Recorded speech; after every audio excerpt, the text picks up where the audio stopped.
who I am. I really am Roy Redper. Okay, so look, let's go back to the original screen. I've got you all in there, loads of new names.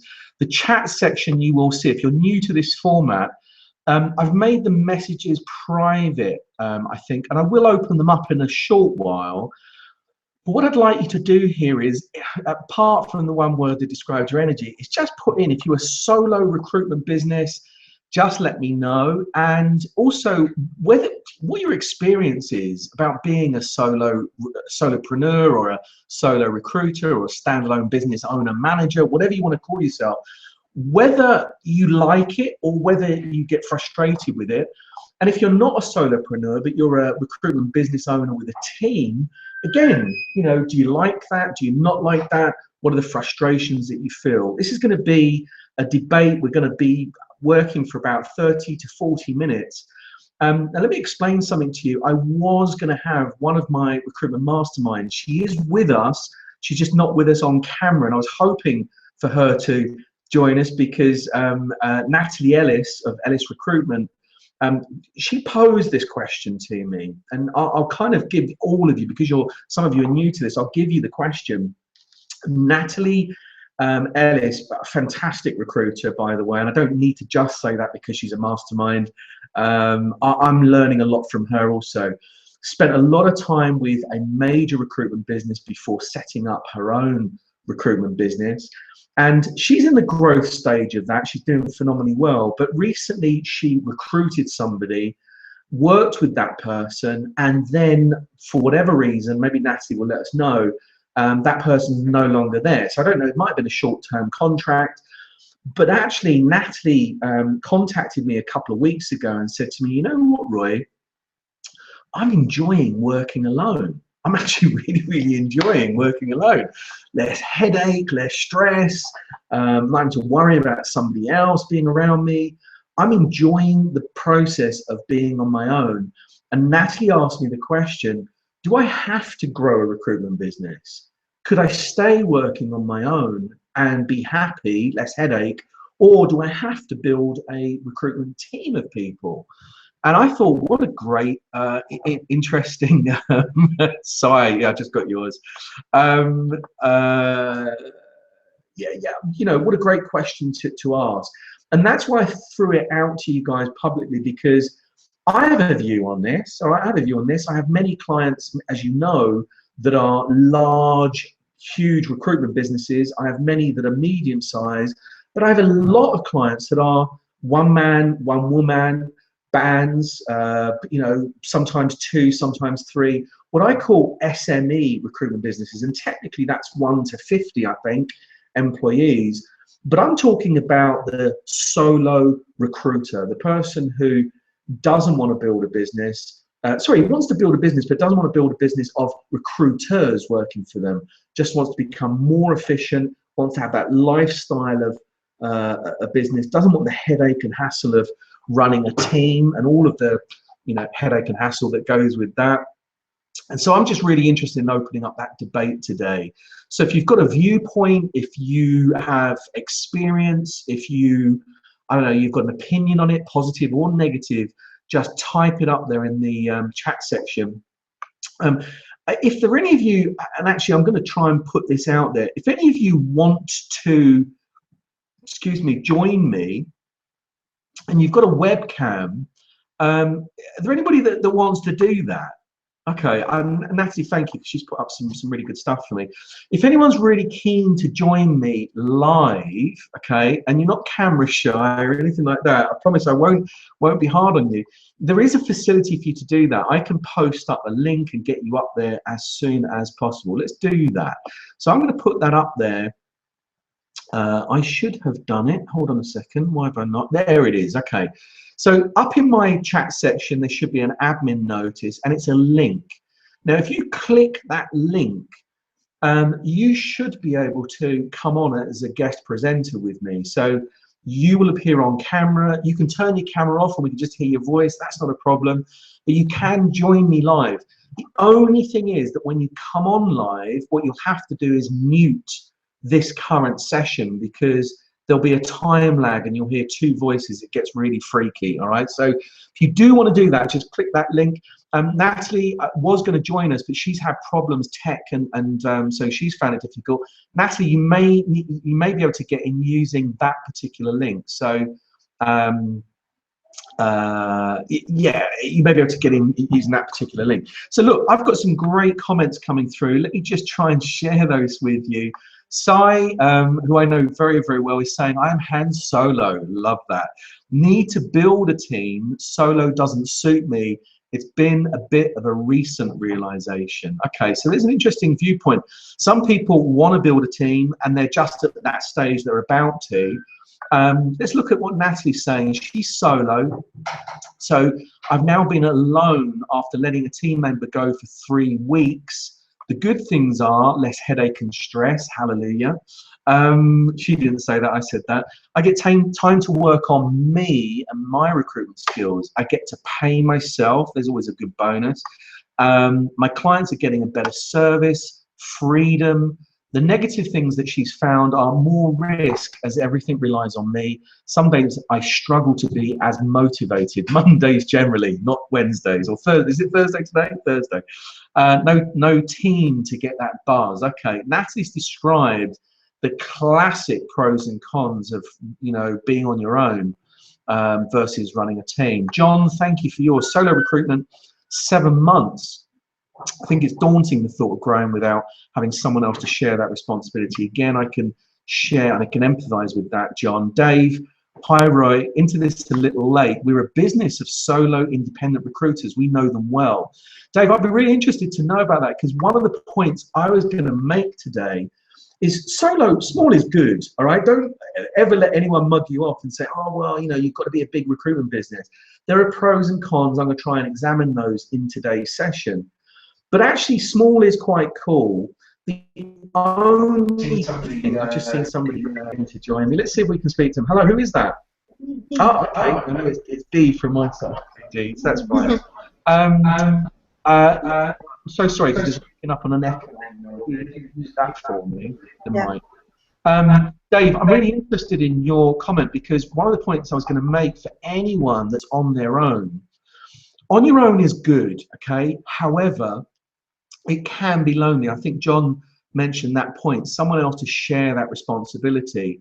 If I had to give you, I'm going to run through some needs and musts. If you are working on your own or thinking about working on your own, you've got to have these things in place. But at the top of that list, it's got to be that you have some kind of support network, that you have either partners or mentor or coaches or ex-colleagues, somebody that you can share your experiences with, because solopreneur or solo recruiter doesn't have to mean on your own. Okay, on your own is not good. So you do need to have some kind of support network in place in order to perform and progress. Let's have a look at what else. Kathy, thank you very much, Kathy. Both are very difficult. No freedom when you're alone, no holidays. It's one of the major negatives or challenges. Let's put that in, because some people are able to achieve it. I've struggled to achieve that. Anyone who knows me well has known that actually, as a, and you guys know some of my background, I've run big recruitment businesses, I don't know, 50, 60 employees plus, and I've had very small recruitment businesses, 1 or 2 people. I've got to say to you, as a recruitment business owner, I struggled to take any holidays, whether it was with the 50, 60 or whether it was the 1 or 2 or just working on my own. But I know that some people do achieve that, solo recruiters and people that have got teams of recruiters. We can talk about that. Natalie's saying, I think to summarize, I was really honest with myself and realized I thought to be successful, I had to grow. But then I realized I might not actually want that right now. I've got time on my side. She's only 26. Oh, Natalie, I wish I was 26. And so I've realized I can still grow, but in revenue rather than people. It's a really, really good point. Kathy, as soon as you get a team, it will be a lot harder. Mark is joining us from Mountain View in California. Mark, I don't know what time it is there, but thank you very much for joining us. Finding it difficult to scale in the same style. Problem is that clients want a personal service and they like that I am the focus for all aspects of the recruitment process. Now, guys, look, what I'm going to do, I'm going to open up this chat section so that you guys can all see, right? If you want to send me a private message, that's fine. So you can mark it as private. But at the moment, I've opened it up. And the reason for that is I want to give you my experience and my take on it. And, you know, by all means, just put stuff in there. I can see already we've got more comments. Si's joining us. Si, I can see you there. How are you? Very well, sir. Yourself? I'm very, very well. Good to see you looking healthy as well. Yeah, Si, good to be back, mate. So you've got experience of working, for everyone who doesn't know, this is Simon Hunt, so say hello to Simon, everybody. Simon's got experience of working in larger recruitment businesses, and then and relatively recently has set out on his own. Si, what's your experience, you know, good or bad, being a big team versus working on your own? What's your experience? I think the good parts of working on your own have been pretty much summed up, which is the freedom, the ability to control yourself. You're totally focused on yourself, your efforts, your clients. If you enjoy that level of responsibility, then it's a really good place to be. What I really miss from having a team of 14 people and running the full P&L of a multi-million-pound business is exactly that.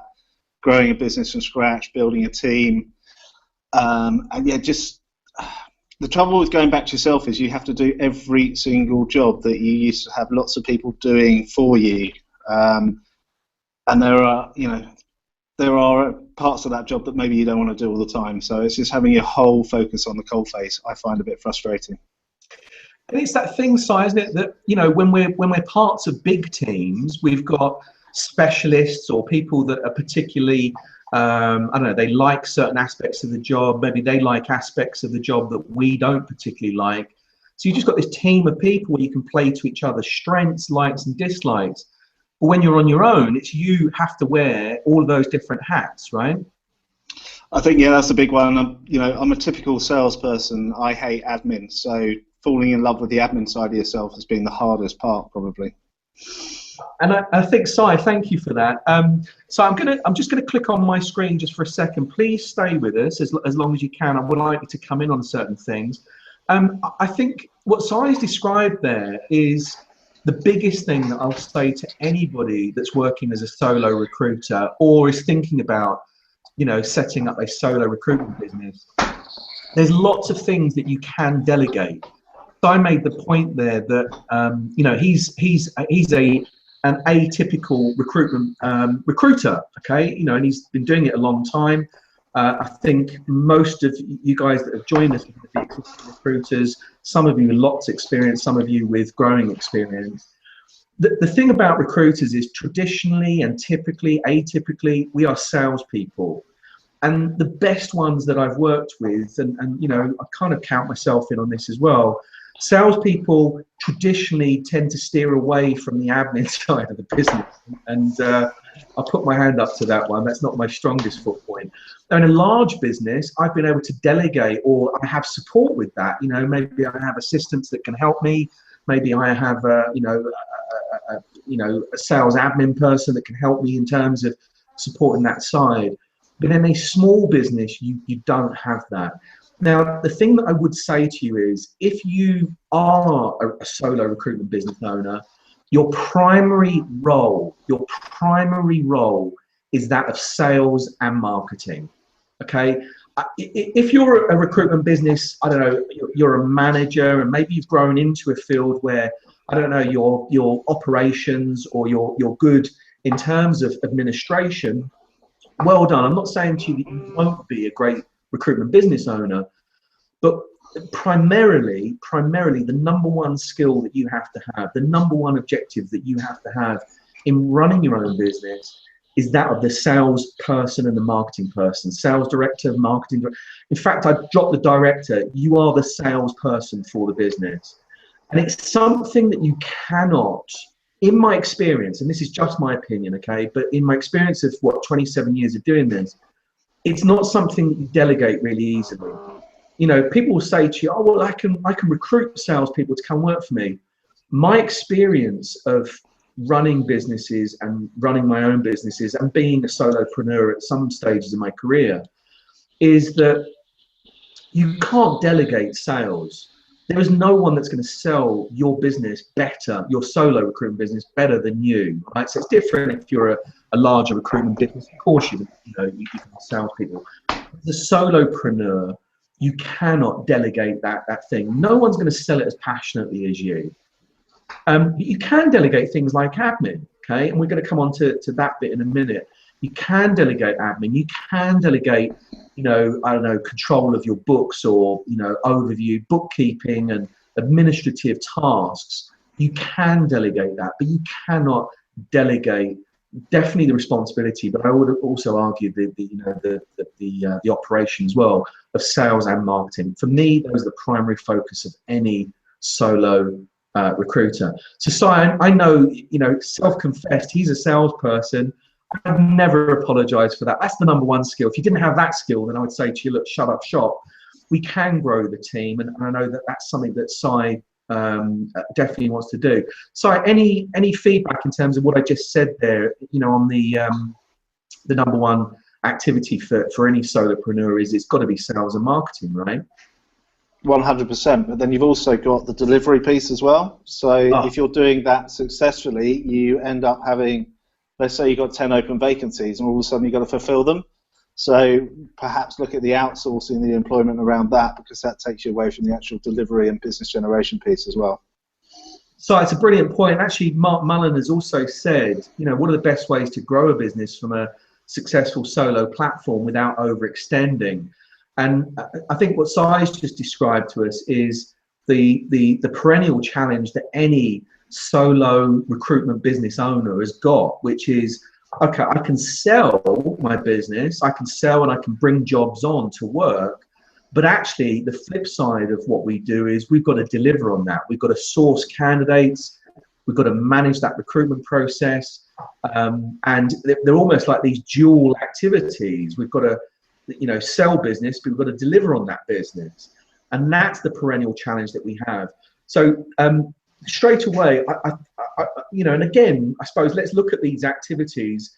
We've got to sell the business, we've got to bring business in, and we've got to deliver on that business. And then also, just as we've talked about, is that administration, the operation, the figures, the books, and all that kind of stuff. Well, let's all agree that you cannot do it alone, isn't it? Somebody said no man is an island. It's like, and I would add no woman is an island either on that. We can't do things on our own. We do need to, even that phrase solopreneur sounds brilliant, but you cannot do it on your own. You can't build a business of one on just one. You've got to have other people around you. So delegation, outsourcing is definitely key to that. And Mark, I think that's the answer to your specific question. Outsourcing, finding people that you can outsource to is going to be the key thing. My argument would always be never outsource the selling of your business. I think outsourcing is there to be able to free you up to sell more, to keep other people, whether they're working for you or outsourced, busy. All right, that's the bit that I've always struggled with. And Si, I've employed sales people, I've employed sales teams and managers of people. The problem that I've always found is, and actually interesting for me, because relatively recently, in the last 2 to 3 years, I've started to use more outsourced freelancers. And my fear in outsourcing was, oh, no one's going to do it as good as I will. Or they're freelancers, are they going to be as committed to my business? And I've got to say to you that those two fears were completely blown out of the water by maybe the first 1 or 2 freelancers that I used, that I outsourced to. Because I found that because I've had employees, Si, you know this, I've had, over the 17 years, I've employed lots of people in all of my businesses. And what I found with employees, and no disrespect to any of you out there, if you're employees, I'm sure you're different.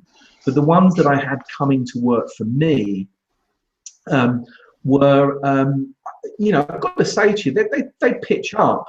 They never have the drive, the determination, the love that I had for my own business. And I understand why. I totally get why. They're an employee. They're on PAYE. Why should they care about my business? Actually, that used to really hurt because I did. And I don't know whether you guys have ever felt that, but I had people come to work for me, and as the only thing that drove them was if I paid them at the end of the month. If they got paid and they were fine, it's like they could shut the shop and walk away. Any of you guys that are running your business know that that's not your experience. That's not how you feel.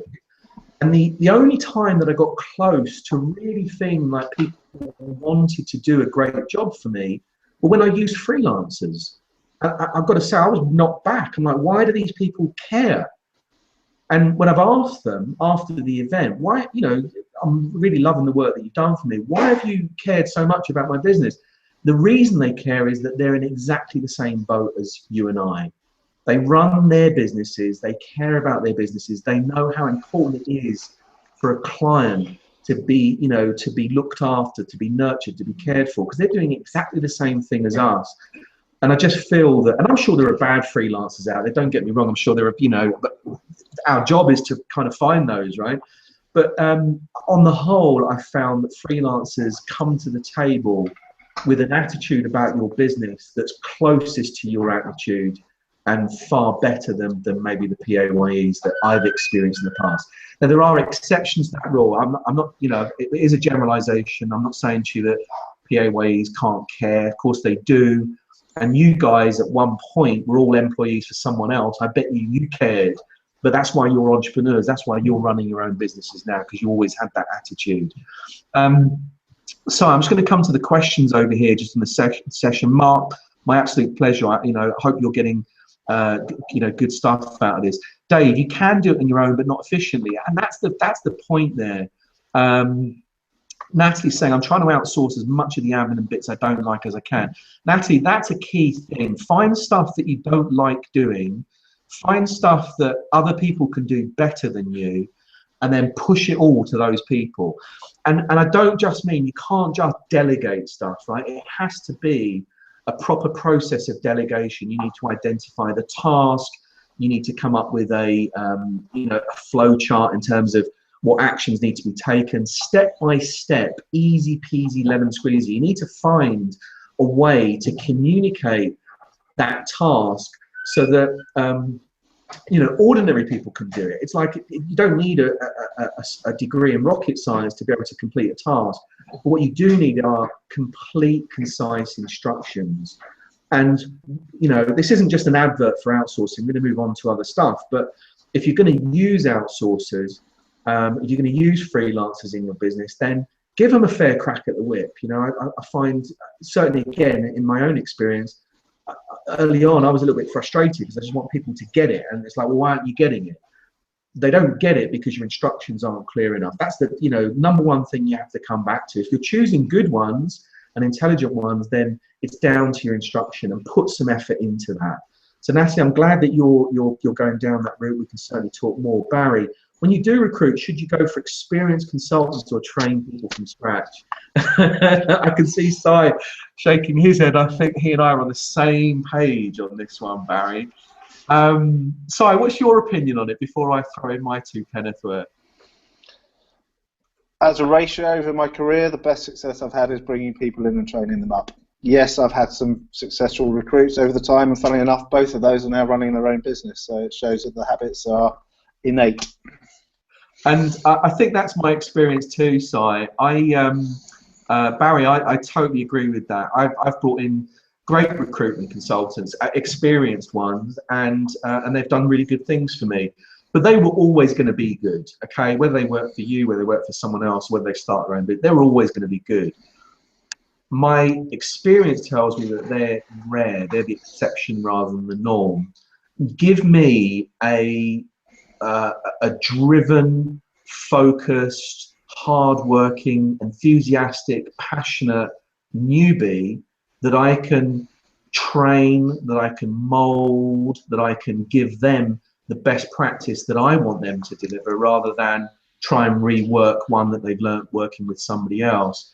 And I've got far greater results from that. So I would definitely echo, Si's experience. So I can see you puffing on that.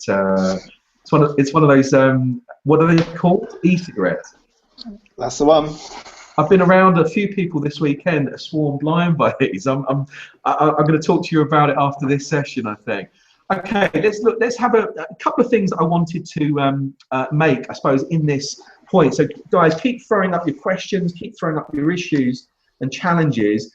Some things that I want to help you with. I think if you are contemplating working solo versus growing a team, I think the first thing that you need to think about is revenue that you can generate, okay? Because, and actually, sorry, even before then, masterminds, you guys know that before anything, I always talk about what's your primary aim. Why do you set your business up? Why are you thinking about setting up a recruitment business? Because for some people, the solopreneur lifestyle actually is the one that they want. And I have no criticism of that. If what you're looking for is a lifestyle business, if you're looking for flexibility and freedom and, perhaps less hassle, there's a different kind of hassle. I think I agree with Kathy Bates. Both sides got pros and cons. But if you're in your primary aim, if what you talk about is, look, I really just want a lifestyle business. I want to enjoy my work. I want to have the freedom to work wherever I want to work. I want technology to support that, sort of freedom and lifestyle rather than, impact on it. Then I do think that, being a solopreneur could work for you. But I think anybody that's at that stage, you really need to think about revenues that you can generate. And look, just a quick exercise that I want you to think about. If you could, I know we've got different people, different expertise and different niches that you work. But if you just take a common denominator and say, okay, look, I can generate £100 an hour.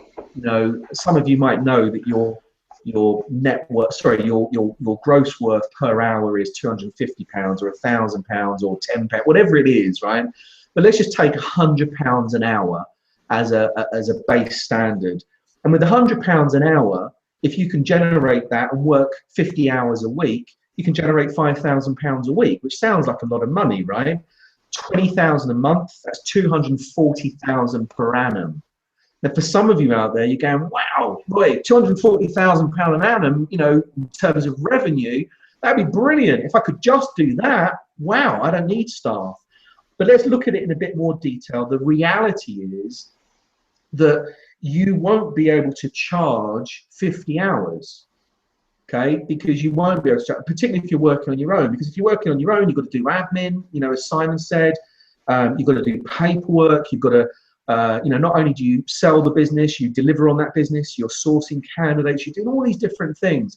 So realistically, it's not going to be billable 50 hours, okay? It's not going to be that. If you're working on your own, it's not going to be that. Let's say you could generate 120K per annum. So, working roughly half those hours. If that was a reality, 120K per annum, you then start taking off the costs within your business. Some of you I know are working from home and you go, well, actually, I'm saving money. It's not rent out, but there's a whole load of other things. You're doing your electricity, you're doing your, just eating at home. You're probably, taking food that were meant for your kids and for your wives and husbands, etc. There's expenses. There's expenses about going to meetings. There's expenses. The thing. I'm not going to, teach you guys to suck eggs. But you will have expenses. So let's say that 120 comes down to about 80,000 in terms of revenue. By the time you've taken off taxes, wherever you are in the world, roughly allows for a 30% tax. I'm not talking just about VAT or sales tax. I'm talking about everything, everything. And as a solo business, you've got all the home stuff as well. So rates, business rates, home, whatever it is, you're charging that. So roughly 30% brings you down to an income of about £56,000 to £60,000. Now, that's not to be sniffed at.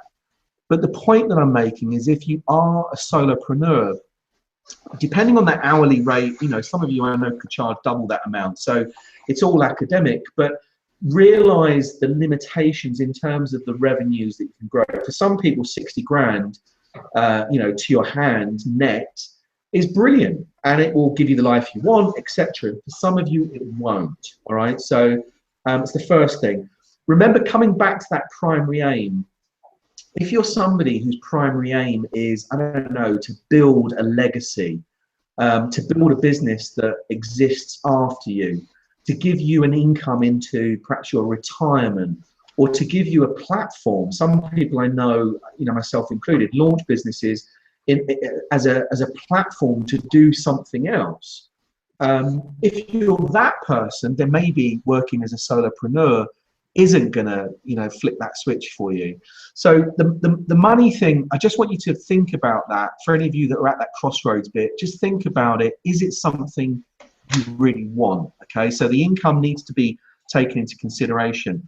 I'm just going to flick across to you because I can notice Natalie's put something up. I've recently trialed a CD sourcing company based in India.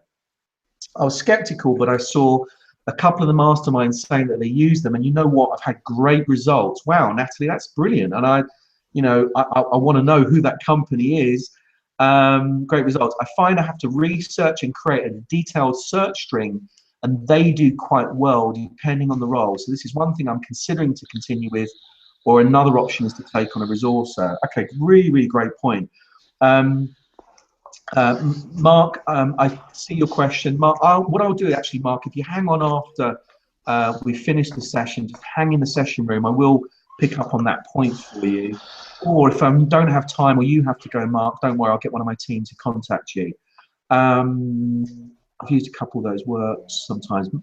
Brilliant. Okay, I can see there's some communication going on between you guys, so keep doing that. Keep asking questions and answering questions as well. Some really good stuff going on. I just want to come on to this thing, just maybe a couple of other points make for you as well. Remember the outsourcing bit, great. And what Natalie's described there, I think, is the perfect use of outsourcing. Outsource all of your administration tasks, all of your paperwork tasks, anything that you can outsource that you do that takes up time. Ask yourself the question, how much is my time worth? And if your time is better spent bringing business in, then I want you to be doing more of that. Outsourcing paperwork, admin, and maybe candidate sourcing are good things to outsource. Outsourcing things like your bookkeeping, or I don't know, I'm trying to think of tasks, but bookkeeping, financials, the resourcing, etc., etc. Those things are good things to outsource, but don't ever outsource the selling of your business. You can get people involved in that, but my argument is no one is going to sell it as good as you. So have you found that as well, where you've engaged people to sell what you do as a solo business? Have they been successful? Sorry, Roy, you're breaking up. My connection's gone. Are you saying any outsourcing that I've done has been successful? Yeah, but particularly around the selling of your business. Have you outsourced any of the selling? No, I haven't outsourced any selling at all. I've obviously got bookkeepers in place. I've tried using offshore resourcing companies, haven't had much success, so keen to understand the one that Natalie's using, to be honest with you. I think everyone's after that one as well, Natalie. If you can, if you're happy to share it, because some of us find these resources and you think, oh my God, I don't want to overload them because my stuff might suffer. But guys, if Natalie does post it up and you do contact them, please credit her, right? Say to them that Natalie Ellis of Ellis Recruitment has, bless her, Natalie's always sharing, right? Ardio. But if you contact Ardio and they ask, in fact, even if they don't ask you, tell them you heard it through Natalie Ellis. That'd be a really good thing. Dave has put down rule of 1, real billable hour to 3 hours work. Good. Okay. Dave, I just need you to, sorry, do you understand? I'm really sorry because I might be unclear. Rule of 1, real billable hour to 3 hours work. That you do 3 hours work to get 1 hour paid, is the way I read that. I knew you'd know it better than I. Okay, good. I think that makes more sense. Matt's asking how much they cost, Natalie. I'll let you guys carry on with that while I go on to another point. I've got some avoids and needs that I wrote down prior to this session that I want to share with you. The first one is, I think as a solopreneur, and I'm guilty of this, right?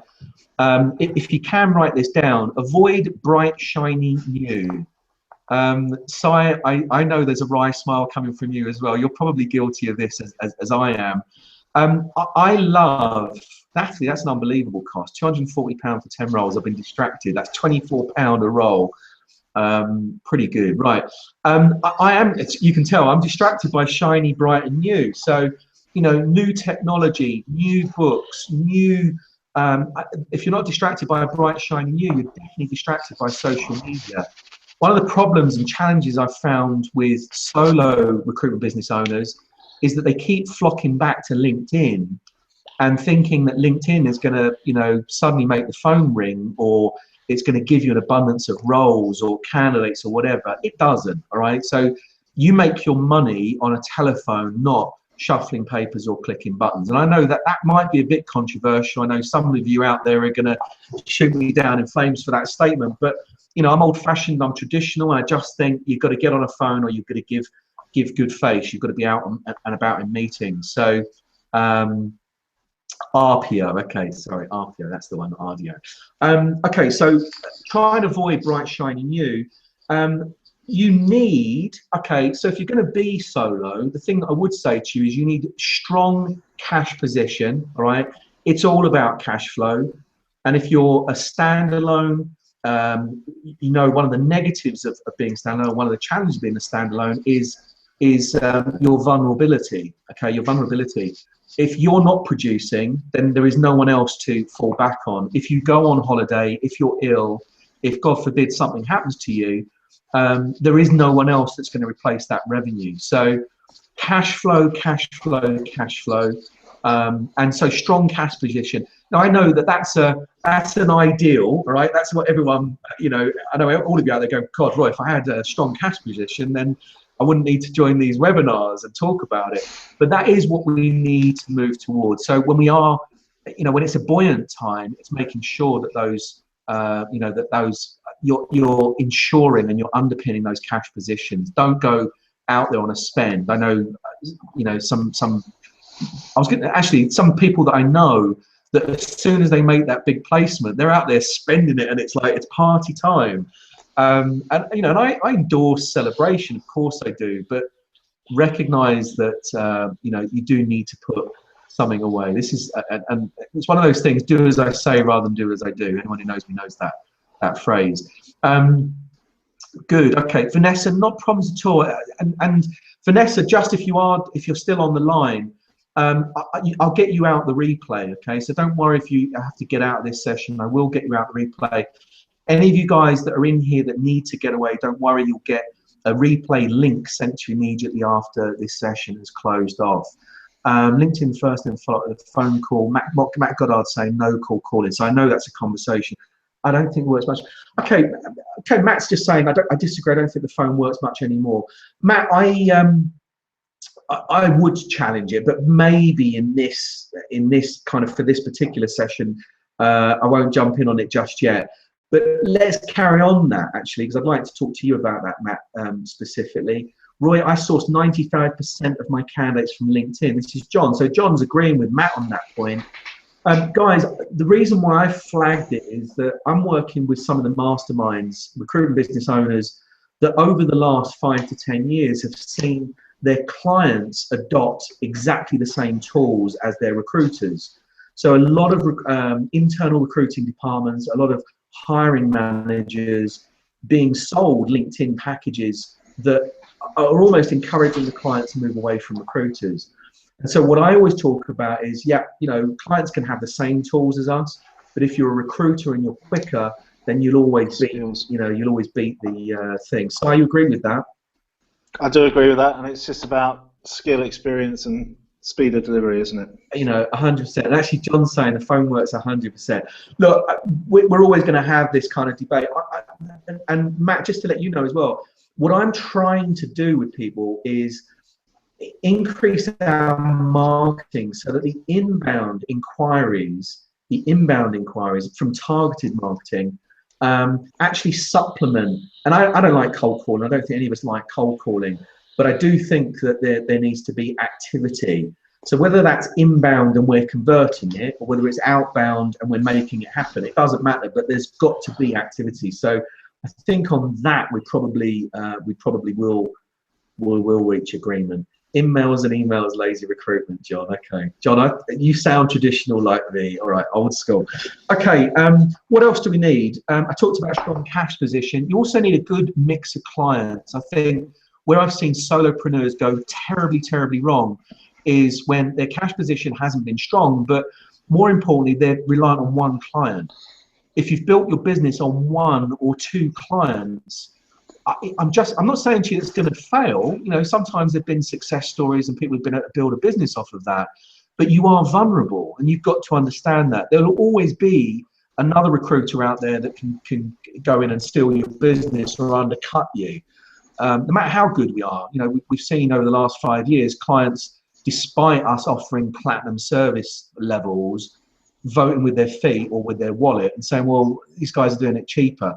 Invariably, they come back to us, but the damage is done. And particularly remember, if you're a solopreneur, cash position, cash flow, even if you lose that client for a month or two, that's going to impact your cash flow. So good mix of clients, good, strong cash position, very, very good. 90% of solopreneurs fail in business. That's not just recruitment businesses, but solo standalone businesses fail because their real business, and we've made the point, is sales and marketing, and they fail to do that. I've seen a lot of people, some of you guys know that my experience early on was with James Kahn, and through James I met the Humana and the MRI guys, two of the biggest franchise recruitment businesses in the world. And since then I've grown to know Antal and Select and some of the greatest, you know, recruitment franchise businesses in the world.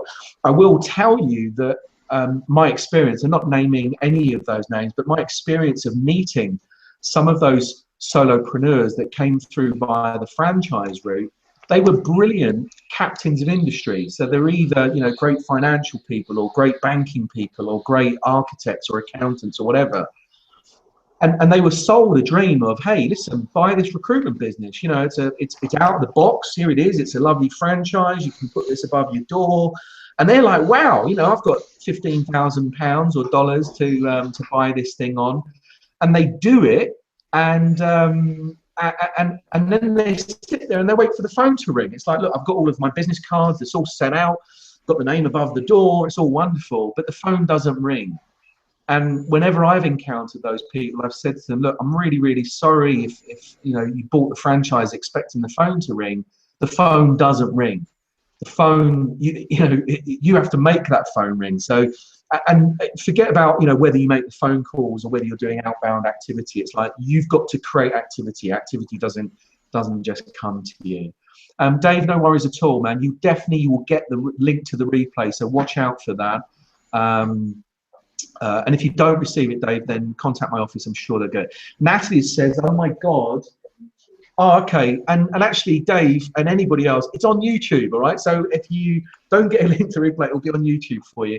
Natalie's saying, oh my God, I definitely suffer from bright, shiny object syndrome.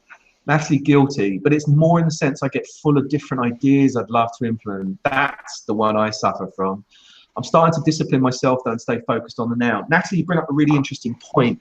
Ideas are brilliant, and it's one of the things about, forget solopreneur, it's the mark of an entrepreneur. Okay, it's the mark of an entrepreneur. Cool, okay. Matt Goddard said, I know you endorse Andy Whitehead, Roy. His approach is fantastic. Andy Whitehead is absolutely brilliant, Matt. And Andy's all about, I know, he's saying to you, look, no more cold calling. He's right, okay? Some of his methods will get that stuff going for you. But don't ever lose that skill, all right? Don't ever lose that skill. The telephone work is actually different. It's more about conversion. So what Andy will do is his methodology will teach you to drum up traffic, but there's still the conversion. So not cold calling, it's definitely warm calling, but there's still a sale to be made. So good. I'm glad that you're working with Andy. He's a good guy. Okay, what else do I want to talk to you about? You do need assistance. You do need outsourcing. And the only other thing that I'll tell you is, as a solopreneur, you need to be niche. Now, I know that's a question that came up for us very early on in the development of LS Recruitment, and you asked me that question. I was like, oh, you know, I'm not sure. It's like, I think I said to you, we do need to do niche, because the more niche you are, the more you can outsource as well. So if you're niche, you can outsource the resourcing side of it. But you can then focus in on the selling of it, yeah, identifying the target companies, talking to those target companies. Your marketing messages are really consistent and congruent with what it is that you offer. And it's just easier for you to specialize and talk about one area rather than talk about lots and lots of different things. So that's the, big piece of advice. And the final thing that I'd say to you is you do need experts. You need experts, you need partners, you need support, you need a network of people, you need mentors, you need coaches. And those don't have to be, lovely, fluffy recruitment trainers. They can be other recruitment business owners in the same way as you. Some of the people on this call, you've made some connection. There's some good people on this. Most of these people I work with, so I know these people. There's some really, really good business owners. And I think part of being part of a network is just sharing experiences. Because before I got into masterminds, I just assumed no one understands my business. Have you heard yourself say that before? No one understands what I do. What I do is so unique. It's like I do it in a really special way. And I know I've been guilty of that. It's like no one understands recruitment training the way that I do it. Actually, that's wrong. No one needs to understand it in the way that I do it. They just need to understand that there's a lot more similarity between what we do than difference. And I would always ask you as business owners, look for the similarity rather than the difference. Don't just turn up for networking events and think, oh, I'm here to listen to the speaker. It's like the people around you are actually, for me, probably more value pound for pound than the person that's at the front of the stage, because they'll feel your pain. They'll feel your pain. They'll feel your frustration. They're in the same boat as you. Same chocolates, different box. That's what I always say. Same chocolates, different box. And I just know from my experience of working with the masterminds, it's like we may have lots of different types of companies, small, large, medium, etc. But actually, we have the same bloody challenges. Do I stay solo? Do I build a business? If I build a business, where the heck do I, trying to be clean on this one, it's still midday. Where do I find these people? When I find these people, how do I motivate them? How do I train them? How do I light a fire under this person? When they're not performing, what do I do? These are perennial problems. They're the problems that all of us business owners, small, medium and large, we all encounter every day. So tune into the power of your network. Now look, there's a couple of final points I just want to make. I've just placed the CTO, a company, and the internal recruiters in place have been locked out. The companies they've sold, management they can build out the company. Your thoughts? Mark, I tell you what to do, Mark. Do me a favor, hang out with me after this session. I'm going to close this session in a short while. I want to talk to you about that one. Actually, any of you that want to hang out, keep on, right? I'm going to close the session up on this subject, but I'll hang out with you and answer any question that you've got. Because you've turned up, I want to, try and give you guys as much value as possible. John, talent is the most valuable resource on the planet, yet recruiters don't emphasize this to clients. It's about shaping the message. Hallelujah, John, you're absolutely bang on. Don't you feel it's an education process with most of our clients most of the time? Talent is the most valuable resource. It's like, without it, none of us, without people, nothing happens. But it's amazing how little it's valued in companies, or the resourcing and the identification and the recruiting of talent has become, almost something that people throw away. They don't really value and think about it as highly as they should do. That's an education process, and I join you on that one. Natalie, even as an employed recruiter, it's not a strong desk to have all your eggs in one or two clients. So I think you're right, having a spread client base is key. Bang on. Good. Okay. Well, look, I don't know if there's anything else that I would add to it. Simon, is there anything finally on staying solo or building? I know what your plan is. It's different to Natalie's, but any kind of final words of wisdom out there for people that are either happy staying solo or wanting to grow? Going back to the doing stuff that you'd rather not be doing, or just remember why you're doing it. So remotivate yourself against your primary aim. Fantastic advice, Si. Thanks very much for joining us today. So I hope you're looking very well as well. I will credit where credit's due. You're looking very, very well and very healthy. Thank you. Thanks for joining us today, Si.